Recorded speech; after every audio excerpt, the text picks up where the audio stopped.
اللہ تعالیٰ نے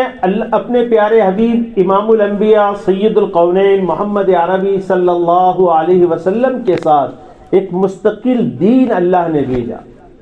اور دین صرف نماز کا نام، روزے کا نام، کلمہ پڑھنے کا نام، قرآن کی تلاوت کا نام، یا مسجد میں آ کر تسبیح پڑھنا، ذکر و اذکار کرنا، بے شک یہ سارے دین کے شعبے ہیں، لیکن صرف اسی کا نام دین نہیں ہے،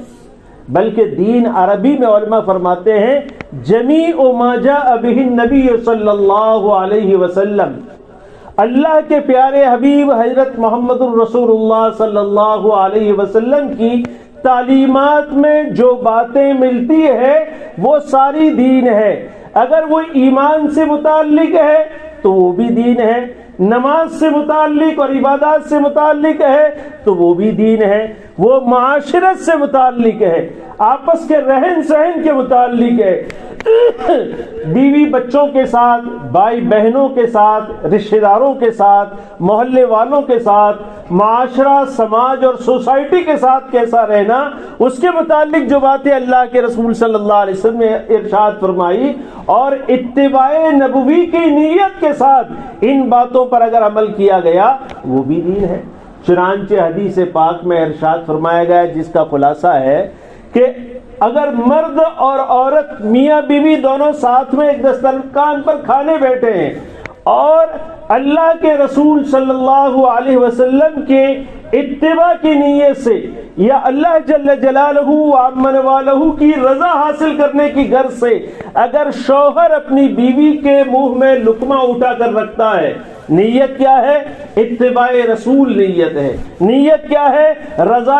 اللہ کی رضا اور اللہ کی خوشنودی حاصل کرنا یہ مقصود ہے، تو یہ لقمہ اٹھا کر بیوی کے منہ میں رکھنا یہ بھی دین ہے، اور یہ آخرت میں نجات کا ذریعہ بنے گا، یہ ترازو میں وزن کا ذریعہ بنے گا، نیکیوں کے پلڑے کو جھکانے کا ذریعہ بنے گا یہ بیوی کے منہ میں لقمہ رکھنا۔ بلکہ اللہ کے پیارے حبیب حضرت محمد الرسول اللہ صلی اللہ علیہ وسلم نے ارشاد فرمایا آدمی اپنی بیوی کے ساتھ جائز طریقے پر خواہش پوری کرے گا، اور اتباع نبوی، چونکہ اللہ کے رسول صلی اللہ علیہ وسلم نے ارشاد فرمایا النکاح من سنتی، تو اس خواہشات کے پورے کرنے میں اگر وہ اتباع نبوی کی نیت کرتا ہے، اللہ کی رضا کے حصول کی نیت کرتا ہے، تو علماء فرماتے ہیں یہ بھی کل قیامت کے دن اس کی نیکیوں کے پلڑے کو جھکانے کا ذریعہ بنے گا۔